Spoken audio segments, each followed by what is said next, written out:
ओम नमः शिवाय। दोस्तों यदि आप धनु राशि या धनु लग्न के जातक या जातिका हैं तो आज का यह कार्यक्रम आपके लिए बहुत ही महत्वपूर्ण है, क्योंकि आज के इस कार्यक्रम में हम आपको बताने जा रहे हैं 30 अक्टूबर 2023 को जब केतु देव तुला राशि से निकलकर और कन्या राशि में प्रवेश करेंगे तो आपके जीवन में क्या क्या बदलाव देखने को मिलने वाले हैं।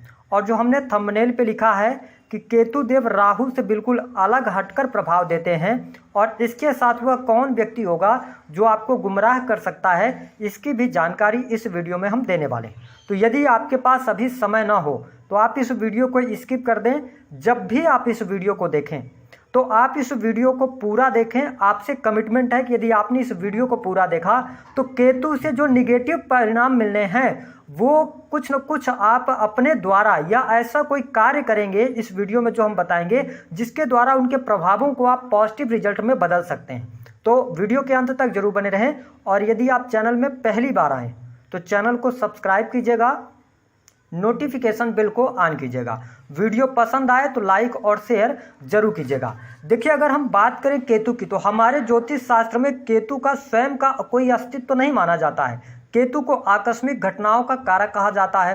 केतु बीमारी भी देने का कार्य करते हैं, लेकिन ऐसी बीमारी देने का कार्य करते हैं कि जिसको डॉक्टर्स भी नहीं पकड़ पाते हैं। मनुष्य को या व्यक्ति को जो बीमारी है उसका पता लगाना मुश्किल हो जाता है। साथ ही जीवन में जितने भी उतार चढ़ाव उठा पटक की स्थिति होती हैं, कई बार केतु ही इसका कारण बनता है जीवन में परेशानियों का। साथ ही गुप्त रोग भी केतु देने का कार्य करता है। ऐसे में जब केतु देव आपके 10वें भाव में गोचर करेंगे तो आइए जानते हैं कि आपको किस प्रकार के फल देंगे। हमने राहु से रिलेटेड वीडियो बनाया हुआ है, आप उस वीडियो को जाकर जरूर देखें, प्लेलिस्ट में चेक करें, वहां पर आपको मिल जाएगा। आज हम बात करेंगे केतु की। तो देखिए, धनु राशि वालों, पिछले 6-7 वर्षों में आपके जीवन में सुकून नहीं मिला है, वो आपको भी बखूबी पता है। और कहीं ना कहीं से आपके जीवन में जो सबसे ज़्यादा प्रॉब्लम चल रही है वो कैरियर को लेकर चल रही है और आप अपने आप में बहुत ज़्यादा अकेला फील कर रहे हैं। बहुत ज़्यादा आपका सेल्फ कॉन्फिडेंस जो होना चाहिए ना व्यक्ति में, वो कहीं ना कहीं से डगमगाता हुआ आपका नजर आ रहा है। और आप ऐसी सिचुएशन में खड़े हुए हैं कि आपको समझ नहीं आ रहा कि करना क्या चाहिए। अब आपके लिए हम सजेशन देंगे कि केतु देव आपके 10वें भाव में आए हैं। 10वां भाव आपके होता है प्रसिद्धि का, आपके कर्मों का। तो देखिए, यहाँ पर आपके कर्मों के द्वारा आपको बहुत अच्छे रिजल्ट और परिणाम आपको अवश्य देखने को मिलेंगे और ये परिणाम आपको नवंबर से शुरू हो जाएंगे। धीरे धीरे करके आपके करियर में स्टेबिलिटी आनी शुरू हो जाएगी। अगर पहले से आपकी जॉब छूट गई थी तो वो जॉब पुनः आपको प्राप्त हो जाएगी। हो सकता है कहीं पर आपको अच्छा ऑफर आपको मिल जाए।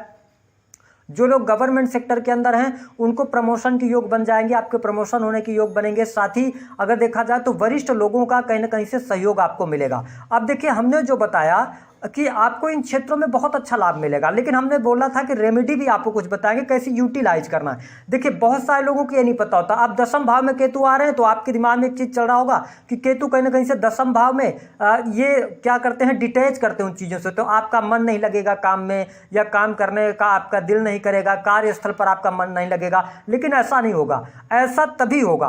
केतु को कैसे यूटिलाइज करना है, 10th हाउस में है ना, आपको 10th हाउस से रिलेटेड चीज़ों को भूल जाना है। मतलब आपको अपने सर्विस के बारे में, अपने मान सम्मान के बारे में बहुत ज़्यादा सोच विचार नहीं करना, क्योंकि 10वें भाव से रिलेटेड चीज़ों को जितना ज़्यादा आप सोचेंगे उतना ज़्यादा प्रॉब्लम में धंसते चले जाएंगे। क्योंकि हमने बोला केतु एक प्यास है, अगर आपके अंदर तड़प 10वें भाव को लेकर आएगी तो कहीं ना कहीं से ये तड़प आपकी बढ़ती चली जाएगी और इसका इम्पैक्ट आपके कार्यों पर पड़ेगा। तो आपके लिए मेरा सजेशन ये रहेगा कि केतु जो 18 महीने के लिए आए हैं, 2025 तक आपके 10वें भाव में रहेंगे, तो आपको अपने कैरियर में काम करते रहना है। न तो प्रमोशन के बारे में बहुत ज़्यादा सोचना है, न तो कार्य या मान सम्मान के बारे में सोचना है, न तो नई नौकरी के बारे में सोचना है। मतलब अगर आप बहुत ज़्यादा नहीं सोचेंगे ना तो बाय डिफॉल्ट वो चीज़ें धीरे धीरे करके आपके पास में आती रहेंगी। सोच डाला आपने, प्रॉब्लम आप फेस करना शुरू कर देंगे। बात कर लेते हैं इनके 5वीं दृष्टि की। देखिए, केतु देव की 5वीं दृष्टि कहां पर पड़ेगी, आपके 2nd हाउस पर पड़ेगी। 2nd हाउस आपके वाणी का, कुटुंब का, परिवार का होता है। अब देखिए, केतु की जो 5वीं दृष्टि का प्रभाव है, इसका क्या मतलब होता है। देखिए, केतु की 5वीं दृष्टि जहां पर पड़ेगी वहां से रिलेटेड चीजों के लिए आप लकी साबित हो जाएंगे। कहने का यह मतलब है कि आने वाले 18 महीने के लिए आप ये मेरी भविष्यवाणी को नोट कर लीजिएगा। जैसे ही 15 नवंबर का टाइम पीरियड आएगा, नवंबर से लेकर 2025 तक का जो टाइम पीरियड होगा, इस टाइम पीरियड में आप देखेंगे कि आपके आपके धन में बरकत होगी, बैंक बैलेंस में आपके वृद्धि अवश्य हो रही है, बड़ी आसानी से आपके बैंक में बैलेंस बनेगा। मतलब कहने का क्या है कि आपको ब्लेसिंग्स मिलने वाली हैं सेकंड हाउस की। कैसे कि देखिए, केतु जब पंचम दृष्टि जिस भाव पर डालते हैं उस भाव से रिलेटेड चीजों के लिए आप किस्मती बन जाते हैं, यानी कि लक आपका साथ देने लगता है, वो चीजें आपको बहुत आसानी से मिल जाती हैं। क्योंकि केतु का संबंध आपके जो पंचम दृष्टि का संबंध होता है, ये कहीं ना कहीं से आपके पास्ट लाइफ के कर्मा से होता है। तो कहीं ना कहीं से जो पिछले जन्म का आपका कर्म है उसकी वजह से आपको सेकंड हाउस से रिलेटेड चीजों में बहुत अच्छा लाभ मिलने जा रहा है। परिवार में खुशहाली आएगी, परिवार के लोगों का सहयोग मिलेगा, परिवार में शुभ अथवा मांगलिक कार्यक्रम होंगे, आपके संचित धन में वृद्धि होगी, धन की समस्या आपके लिए दूर होती नजर आएगी, वाणी आपकी बहुत अच्छी हो जाएगी। अभी जो धनु राशि के जातक अथवा जातिका हैं, आपने देखा होगा पिछले कुछ समय में आपकी वाणी भी बहुत ज्यादा कठोर हो गई थी। अगर आप बैठकर इसके बारे में सोचेंगे तो आपको अवश्य पता चलेगा, लेकिन अब यहां से आपके लिए चीजें बेटर होती नजर आएंगी। तो आपको धन को लेकर अपनी चिंताएं दूर कर दीजिए, केतु की कृपा से आपके जीवन में बड़ा बदलाव धन को लेकर आने वाला। और विशेष तौर पर यदि आप 48 एज से कम की एज है आपकी, तो ज्यादा बेनिफिशियल यहां पर आपके लिए रहने वाला है। अगर हम बात करें इनके सातवीं दृष्टि की, अब यहां पर आपको समझने की आवश्यकता है। देखिए, सातवीं दृष्टि का जो प्रभाव होगा ना, ये आपके जीवन में कंट्राडिक्शन को पैदा करती है, या सातवें भाव से रिलेटेड चीजों को से आपको ये डिटैच करते हैं। यहां पर ये निगेटिव परिणाम कुछ दे सकते हैं, क्योंकि यहां पर राहु ऑलरेडी 4th हाउस में रहेंगे।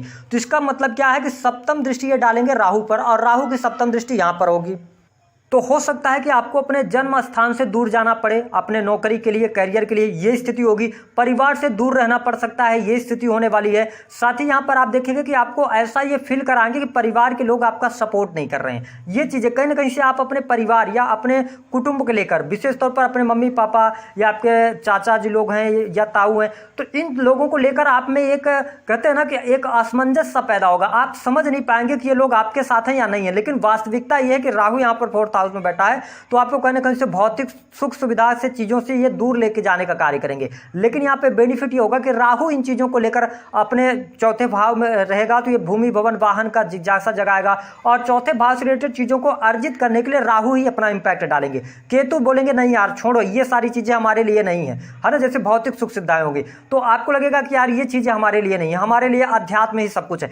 इस तरीके का माइंडसेट ये बनाएंगे, तो सप्तम भाव से रिलेटेड चीजों पर थोड़ी सी प्रॉब्लम आएगी। मित्रता आपकी कम हो सकती है, आपको स्पष्ट कर दे, कुछ आपके मित्र बिछड़ सकते हैं आपके। तो यहाँ पे सातवीं दृष्टि का थोड़ा सा प्रभाव आपके लिए निगेटिव हम कह सकते हैं यहाँ पर रहेगा, या थोड़ी बहुत चौथे भाव से रिलेटेड आपको परेशानियों का सामना करना पड़ेगा, ये चीजें रहेंगी। इसके अतिरिक्त इनकी जो नवम दृष्टि है, अब ये सबसे इंपॉर्टेंट दृष्टि की हम बात करने जा रहे हैं। नवम दृष्टि आपको क्या करवाएगी? देखिए, आपके लिए कर्ज से मुक्ति के योग बनेंगे और कंपटीशन के क्षेत्र में सफलता मिलेगी। अब ये कंपटीशन के क्षेत्र में सफलता कैसे मिलेगी और नवम दृष्टि का क्या प्रभाव होगा, ये जान लीजिए। देखिए, केतु की नवम दृष्टि जहां पर पड़ेगी, वहां से या उस भाव से रिलेटेड चीजों में आपकी नॉलेज बढ़ेगी। मतलब क्या होगा, नॉलेज इंसान की कैसे बढ़ेगी? आप पढ़ेंगे लिखेंगे, उस भाव से रिलेटेड ऐसी चीजों में नहीं बढ़ेगी आपकी नॉलेज, आपको उस भाव से रिलेटेड कोई ना कोई ठोकर लगेगी। अब समझाता हूं कैसे। 9th दृष्टि आपके छठे भाव पर है, तो आपके जीवन में नवंबर से लेकर और जो शुरुआत के 4-5 महीने होंगे, ऐसी कोई स्थिति बन जाएगी जहां पर आपको बहुत ज्यादा कर्ज लेना पड़ जाए। डरने की आवश्यकता नहीं है, मैं समझा रहा हूं कि स्थितियों को ऐसा पैदा कर सकते हैं, जो मैंने अनुभव में गोचर में पाया है केतु को।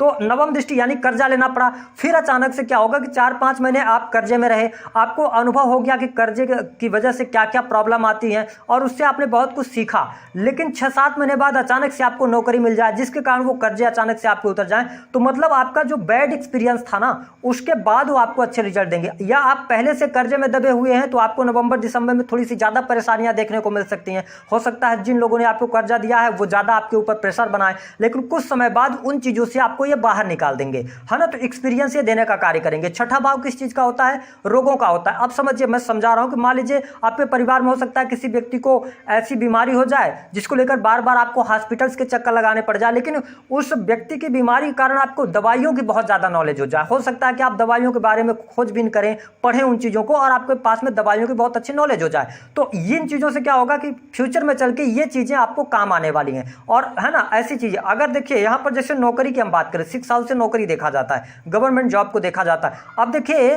कि छठे भाव पर अगर इनकी दृष्टि पड़ रही है, तो अगर आप गवर्नमेंट सेक्टर के अंदर है या प्राइवेट सेक्टर के अंदर ही नौकरी कर रहे हैं, तो आपके साथ में ऐसा ये करवा सकते हैं कि अगर आप बिना नौकरी के हैं तो 1-2 महीने महीने अभी बहुत ज़्यादा आपके लिए आर्थिक तंगी लाकर खड़ा कर दे सामने, लेकिन 2-3 महीने बाद आपको अच्छी जॉब मिल जाए। और इसके साथ ही अगर आप गवर्नमेंट सेक्टर के अंदर तो कोई ह्यूमिलेशन आपके साथ में हो जाए, लेकिन उसके बाद आपके लिए प्रमोशन मिल जाए, तो ये चीज़ें आपको देखने को अवश्य मिलेंगी। तो अब आपको हम स्पष्ट कर देते हैं 10वें भाव से रिलेटेड चीज़ों के बारे में ज़्यादा आपको सोचना नहीं है, चाहे वो आपका जॉब हो, चाहे वो आपका करियर हो। बहुत ज़्यादा टेंशन, जितना ज़्यादा सोचेंगे उतना ज़्यादा टेंशन में आएंगे। इसके साथ सेकंड हाउस, धन की वृद्धि अवश्य हो रही है। कुटुंब परिवार की स्थिति बेहतर है। कुटुंब परिवार में किसी बच्चे का जन्म हो सकता है, ये स्थिति बेटर आपके लिए हो रही है। फोर्थ हाउस से रिलेटेड चीज़ों को लेकर थोड़ी सी परेशानी आपको होगी। सुख सुविधाएं होते हुए भी आप उन चीज़ों में उतना ज़्यादा आपका मन नहीं लगेगा, है ना, लेकिन राहु उसको ऑब्जर्व करने की कोशिश करेगा और रोग ऋण शत्रु से आपको मुक्ति यहाँ पर मिलने वाली है। तो ये स्थितियाँ रहेंगी। साथ ही आपको बता दें कि जिन जातकों के विवाह नहीं हुए हैं, विवाह के योग बनेंगे 2025 तक, यानी कि नवंबर से ही शुरू हो जाएंगे। ये स्थितियाँ आपके लिए रहेंगी। प्रेम संबंधों में आपको अनुकूलता देखने को मिलने लग जाएगी। स्टूडेंट हैं, विद्यार्थी हैं, तो आपकी पढ़ाई लिखाई बहुत अच्छी रहेगी। तो इन चीज़ों में आपको ये बेटर परिणाम देंगे। और भी हम नेक्स्ट अभी बहुत सारे टॉपिक्स लेके आने वाले हैं, जिनको लेकर आप जो डरे हुए हैं तो आप अपने डर को निकालिए और चीज़ें अब बेटर होने जा रही हैं। थोड़ा सा आप लोगों के लिए परेशानी है धनु राशि वालों, वैसे भी आप बहुत समझदार और बहुत ही इंटेलिजेंट होते हैं। थोड़ा सा सब्र कीजिए, पेशेंस रखिए, चीज़ें आपके अनुकूल होने वाली हैं। तो दी गई जानकारी पसंद आए तो वीडियो को लाइक करें, चैनल को सब्सक्राइब करें। उपाय क्या करना है, देखिए इसके लिए आप एक चांदी का हाथी दांत बनवा लीजिए। अगर आप संभव हो सके तो हाथी दांत खरीद लीजिए, उसको हमेशा अपने बिजनेस कार्यस्थल पर रखें, या आप जब भी नौकरी पर जाएं तो आप क्या कर सकते हैं कि चांदी का बनवा के उसको पर्स में रखें। इससे केतु आपको बेटर रिजल्ट देंगे। लेकिन जो हमने इंस्ट्रक्शन वीडियो में बताया उसको 2 बार 3 बार आप पढ़ लीजिए। अगर इस तरीके से यूटिलाइज